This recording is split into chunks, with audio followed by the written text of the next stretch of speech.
Alright, now we're going to talk about Rolle's theorem and the mean value theorem.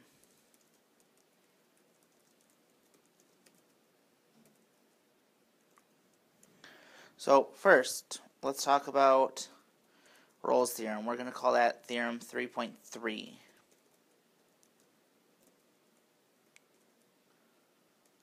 What this says is we let f be a continuous,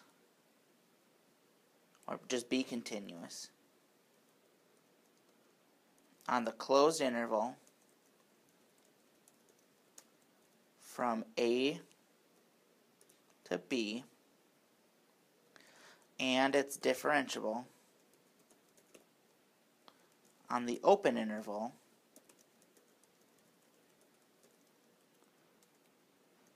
from A to B. We can say if f of A is equal to f of B, then there is at least one number, we'll call it C, in the interval A to B, such that f prime at C is equal to 0. Essentially what this is saying is if you have two different x values and the y values are the same, then there's some value that's between the two x values where the slope at that point is going to be 0. Which what we're going to do is we are going to find the two x-intercepts of the given function and show that the derivative of x is 0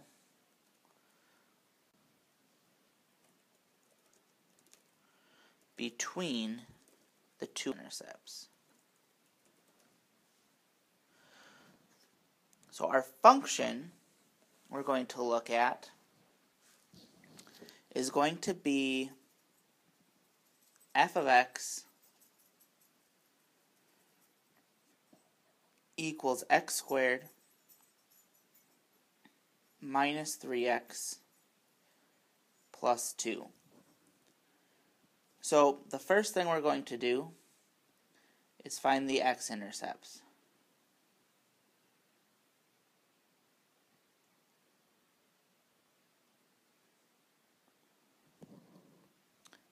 How we're going to do that is we're going to take f of x and set it equal to 0 and figure out what x values would make f of x 0. So we're going to do just that. We're going to go 0 equals x squared minus 3x plus 2. You can use whatever method. I'm going to factor this, and you could use any other method that you can think of that would work. So what I'm going to do, I notice that if I factor this, I need to find two numbers that multiply to make a positive 2, but add to make a negative. Numbers that multiply to make 2 are 1 and 2. So now I want to solve those factors for x. So I'm going to have x minus 1 equals 0, and I'm going to have x minus 2 equals 0. Which means I'm going to have x-intercepts at x equals 1 and 2. So now that we've done that, we can move on to step 2, which is to find f prime of x. We're going to find the derivative of our function. So our derivative is going to be 2x minus 3. Okay, now we're going to use that part for our third step, which is actually utilizing Rolle's theorem. We're going to take the derivative and set it equal to 0, and then solve for x. So we're going to go 0 equals 2x minus 3. We can add 3, get 3 equals 2x, and divide by 2 to get x equals 3 halves. Well, 3 halves is 1 1/2, which is right between 1 and 2. So we've utilized Rolle's theorem to show that there is a number between our x-intercepts where the slope of the derivative, not even the slope of the derivative, the slope of the line is 0. So the derivative at that point is 0. So let's look at another example.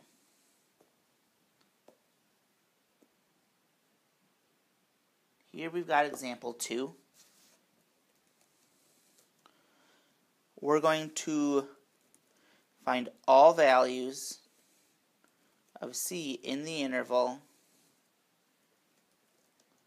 from -2 to +2 such that the derivative at c is equal to 0. And we're going to let the function be as follows. We're going to have f of x equal x to the 4th minus 2x squared. So the first thing we're going to do is we're going to take the derivative.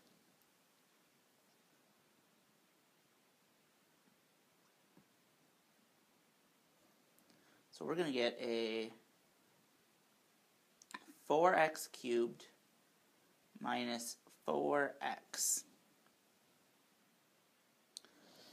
Now, we're going to utilize Rolle's theorem. We're going to set f prime of x equal to 0. So we're going to go 0 equals 4x cubed minus 4x. And I notice both my terms, I'm going to solve it for x. I notice both terms have a 4 and an x, so I'm going to factor that out. So 0 is going to equal 4x times x squared minus 1. Now I can set both factors, the 4x equal to 0 and the x squared minus 1 equal to 0. With the 4x, the only way that's going to equal 0 is when x is equal to 0. And I'm going to utilize the square, just solving with using square roots on this other one. So I'm going to first add 1 to both sides and get x squared equals 1. And then I'm going to take the square root of both sides. So I get x is a positive 1 and a negative 1. So there's 3 numbers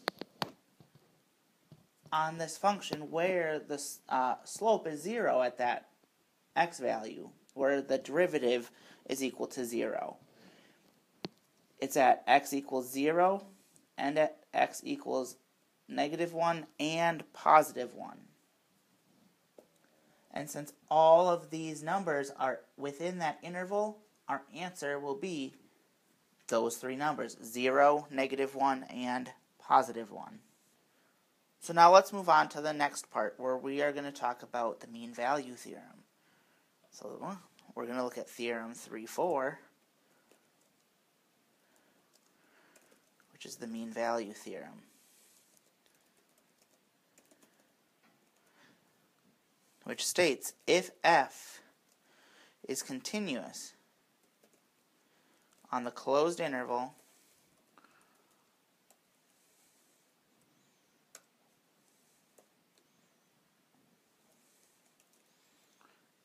from a to b and differentiable on the open interval from A to B, then there exists a number C in the interval A to B such that the derivative at C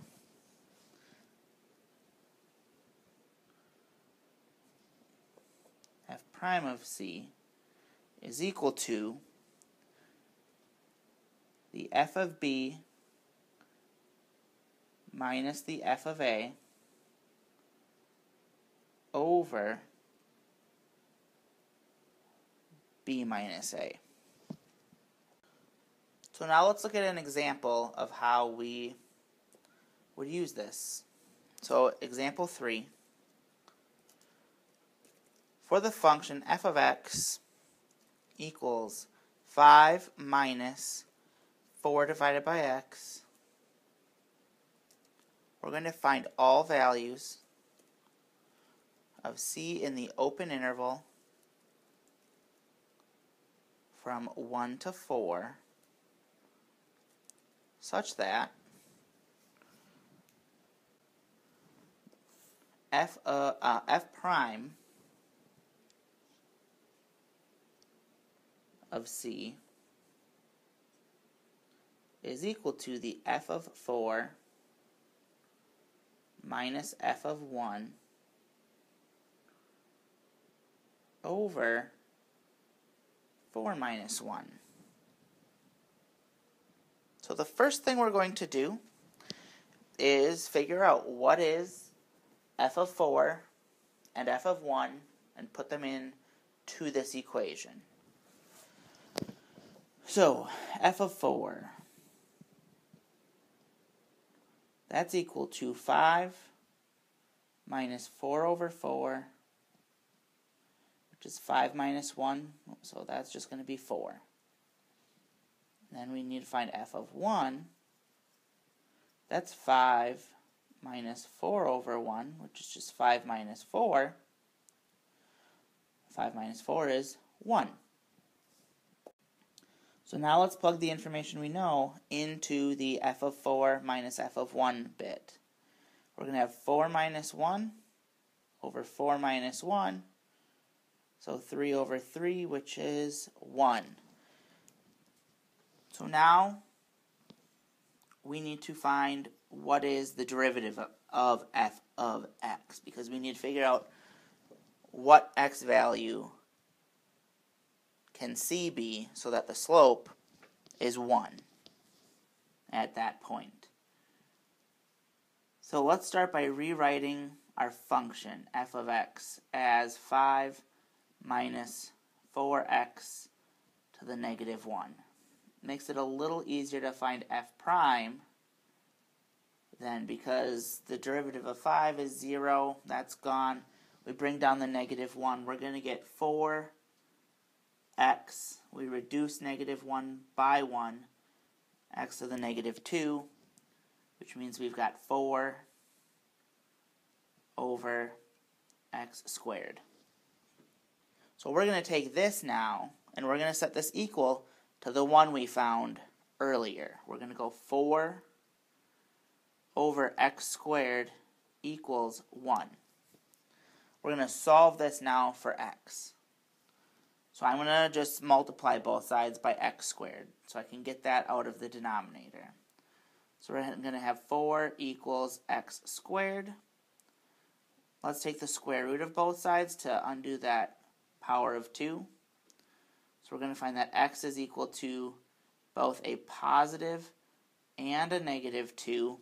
However, one of those numbers is not within the interval. Negative 2 does not lie within the interval, so there's only one option for C.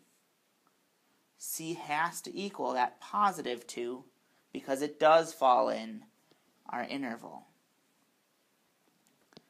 So essentially what we did is we found a value, C, in this interval that's the average of the endpoints of the open interval.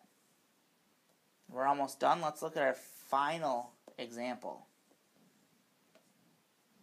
Example 4. We have 2 stationary patrol cars, both equipped with radar, and they are 5 miles apart. On a highway,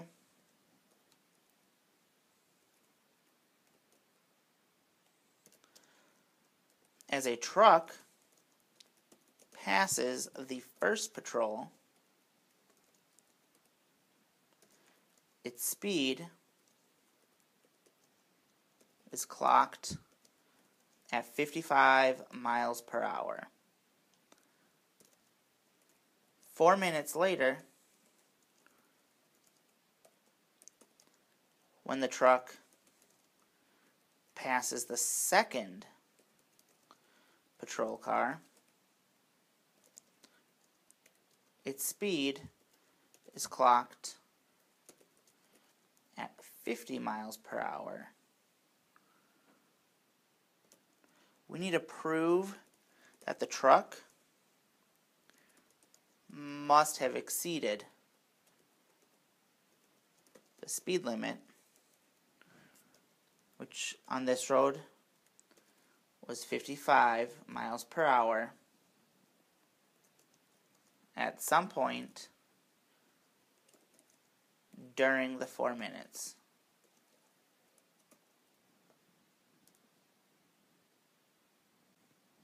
So while earlier in the year I said I wasn't going to do proofs, we're going to do one here.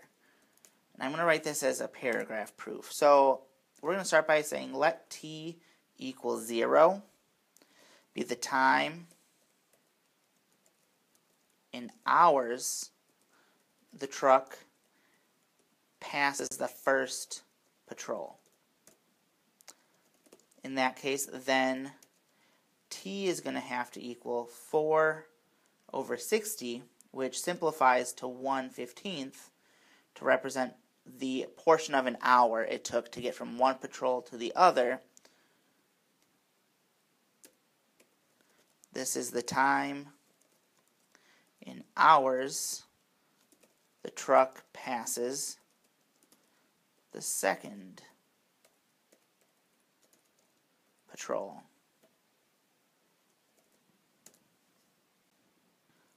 We're going to find the average velocity of this vehicle, and it's going to be found that it is going to equal the s position function, s of 1/15 minus s of 0 over 1/15 minus 0.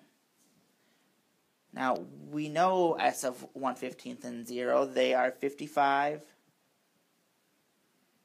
and 50 over 1/15. Well, 55 minus 50 is 5 divided by 1/15 is the same as 5 times 15.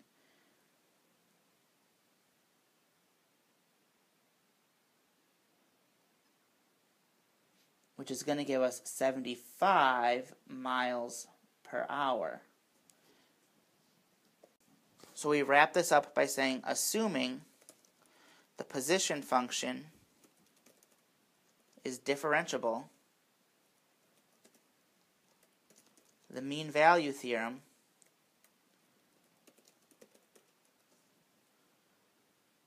can be used to conclude the driver must have been going 75 miles per hour during the 4 minutes. And that wraps up this lesson. We're all done.